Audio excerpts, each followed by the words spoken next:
Hello மக்களே, இந்த video வாயிலாக உங்க எல்லாரையும் சந்திக்கிறது மிகுந்த மகிழ்ச்சி. இன்னைக்கு நம்ம ஆக்டிவ் வாய்ஸ்னா என்ன, பாசிவ் வாய்ஸ்னா என்னன்னு பார்க்க போறோம். Just and introduction. இன்டெப்தா நம்ம டிஸ்கஸ் பண்ண போறது கிடையாது, ஒரு அறிமுகம் மட்டுமே, சரிங்களா? ஏன்னா ஃபர்ஸ்ட் இப்படின்னா என்ன அப்படின்ற தெளிவு வந்துருச்சுன்னா தான் அதுக்கப்புறமா ஓகே இதுல நம்ம இன்டெப்தா போய் இன்னும் கொஞ்சம் படிக்கலான்ற ஆர்வம் வரும், சரிங்களா? ஸோ ஃபர்ஸ்ட் ஆக்டிவ் வாய்ஸ்னா என்ன? ஆக்டிவ் வாய்ஸ்னா ஒரு சப்ஜெக்ட் ஒரு ஆக்ஷனா பண்ற மாதிரி வந்துச்சுன்னா அதுதான் active voice. She rights a letter அப்படின்னு நான் சொல்றேன். அவள் ஒரு லெட்டரை எழுதுகிறாள், ஒரு கடிதத்தை எழுதுகிறாள். இது ஆக்டிவ் வாய்ஸ். இத பாசிவ் வாய்ஸ்ல எப்படி மாத்துறதுன்னா, சப்ஜெக்ட் லாஸ்ட்டுக்கு போயிடும், ஆப்ஜெக்ட் ஃபர்ஸ்ட்டுக்கு வந்துடும், சரிங்களா? A letter is written by her. அவள் ஒரு கடிதம் எழுதுகிறாள். இத அப்படியே மாத்தி ஒரு கடிதம் அவளால் எழுதப்படுகிறது இப்படி சொன்னா அதுதான் பாசிவ் வாய்ஸ், சரியா? இத நம்ம தமிழ்ல ஈஸியா சொல்லிடலாம். ஆனா இங்கிலீஷ்ல ஒரு பாசிவ் வாய்ஸ்க்கு மாத்தணும்னா என்னெல்லாம் வேணும்? பை அப்படின்ற வார்த்தை இருக்கணும். அதுக்கப்புறம் மெயின் வேர்பு பாஸ்ட் பார்ட்டிசிபிளா இருக்கணும். அதுக்கப்புறம் பி ஃபார்ம் வேர்பை ஆட் பண்ணணும், சரிங்களா?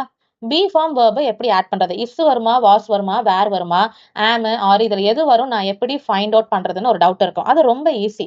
இப்ப ஆக்டிவ் வாய்ஸ்ல ஒரு வாக்கியம் நிகழ்காலத்தை சுட்டி காட்டுற மாதிரி அமைந்துருச்சுன்னா அப்போ அது பாசிவ் வாய்ஸ்லயும் அதே மாதிரி தான் வரும். For example, she rights a letter அப்படின்னு நான் சொன்னேன்னா இது எப்படி மாறுச்சு? A letter is written by her அப்படிதானே மாறுச்சு. சோ she writes இருக்கிறது நிகழ்காலத்தை சுட்டி காட்டுகிற ஒரு வாக்கியம். அப்போ அங்க பி ஃபார்ம் verb is தான் வரும். இதுவே she wrote a letterன்னு இருந்துச்சுன்னா was வரும். she was, சரிங்களா? A letter was written by her அப்படி வரும், சரியா? சோ ஆக்டிவ் வாய்ஸ்ல எந்த காலத்துல அந்த சென்டென்ஸ் அமைஞ்சிருக்கோ அதை பொறுத்துதான் பாசிவ் வாய்ஸ்ல எந்த பி ஃபார்ம் verb வரும்ன்றத நம்ம பார்க்கணும், சரிங்களா? இப்போ பாசிவ் வாய்ஸ், அதுக்கு ஒரு எக்ஸாம்பிள் பாருங்க. an apple is eaten by me. இதுக்கு என்ன அர்த்தம்? இந்த ஆப்பிள் என்னால் சாப்பிடப்படுகிறது அப்படின்னு நான் சொல்றேன், சரியா? இதையே நான் ஆக்டிவ் வாய்ஸ்ல எப்படி சொல்லியிருப்பேன் யோசிங்க. I eat an apple. ரொம்ப சிம்பிளா ஈட் an apple அப்படின்னு நான் சொல்லிடுவேன். அதையே பாசிவ்ல அந்த ஆப்ஜெக்ட் ஃபர்ஸ்டா வந்துருச்சு, சப்ஜெக்ட் லாஸ்டா ஓடிருச்சு, இடையில பி ஃபார்ம் வேர்பும் பாஸ்ட் பார்ட்டிசிபிளும் பையும் மட்டும் ஆட் பண்ணிருக்கேன், சரியா? இப்படிதான் ஆக்டிவ்ல இருந்து பாசிவ்க்கு மாறணும். ஈஸி தானே? புரிஞ்சிருச்சு தானே?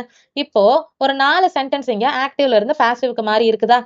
அதுல fourth sentence we clean the classroom இப்படின்னு இருக்கா? இத பாசிவ் வாய்ஸ்ல எப்படி மாத்தணும்? ஆப்ஜெக்ட் ஃபர்ஸ்ட்டுக்கு வந்துரும். அப்பனா த கிளாஸ் ரூம் ஹிஸ். இங்க ஏன் ஹிஸ் இருக்கு? ஏன்னா ஆக்டிவ் வாய்ஸ்ல இந்த சென்டென்ஸ் பிரசன்ட்ல சொல்லியிருக்காங்க, அப்போ இங்க இஸ் வந்திருக்குது, சரியா? அப்ப இதுல மெயின் வேர்ப் என்ன? கிளீன், சரியா? அப்ப இது பாஸ்ட் பார்ட்டிசிபிள் எப்படி மாறும்? ed சேர்த்து மாறும். the classroom is cleaned by us.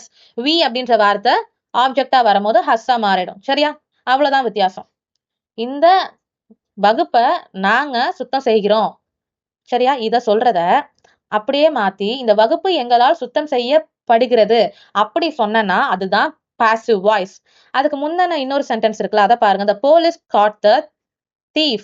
இந்த சென்டென்ஸே இறந்த காலத்துல தான் அமைஞ்சிருக்குது. ஏன்னா இங்க காட் அப்படின்ற வார்த்தை இருக்குல்ல, அது வேர்புல செகண்ட் ஒன். அப்ப அத பாஸ்ட் பார்ட்டிசிபிளா மாத்தும் போது எப்படி மாறும்? அதே காட்டன் தான் மாறும், சரியா? இப்ப இந்த ஆக்டிவ் வாய்ஸ்ல இருக்கிற சென்டென்ஸ் பாஸ்ட்ல இருக்கிறதுனால பாசிவ் வாய்ஸ்ல என்ன பி ஃபார்ம் வேர்ப் வரும்? வாஸ் வரும். the thief was caught by the police இப்படிதான் மாறும், சரிங்களா? சம்டைம்ஸ் ஆக்டிவ் வாய்ஸ்ல இருக்கிற அந்த சென்டென்ஸுக்கு ஆப்ஜெக்ட் இல்லாம இருக்கும். அப்படி இருந்துச்சுன்னா அங்க நீங்க பாசிவ் சென்டென்ஸா மாத்த முடியாது, கஷ்டம் அது, சரியா? இத நீங்க ஞாபகம் வச்சுக்கணும். இப்ப உங்களுக்காக பிராக்டிஸ்க்கு ஒரு 5 சென்டென்ஸ் இருக்குதா? she reads a book, he opens a door, we watch a movie, my father drives a car.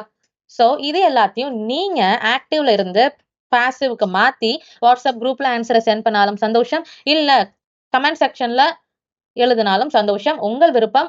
ஆனா தயவு செஞ்சு ஒர்க் பண்ணி பாருங்க, இது கண்டிப்பா ஹெல்ப்ஃபுல்லா இருக்கும்.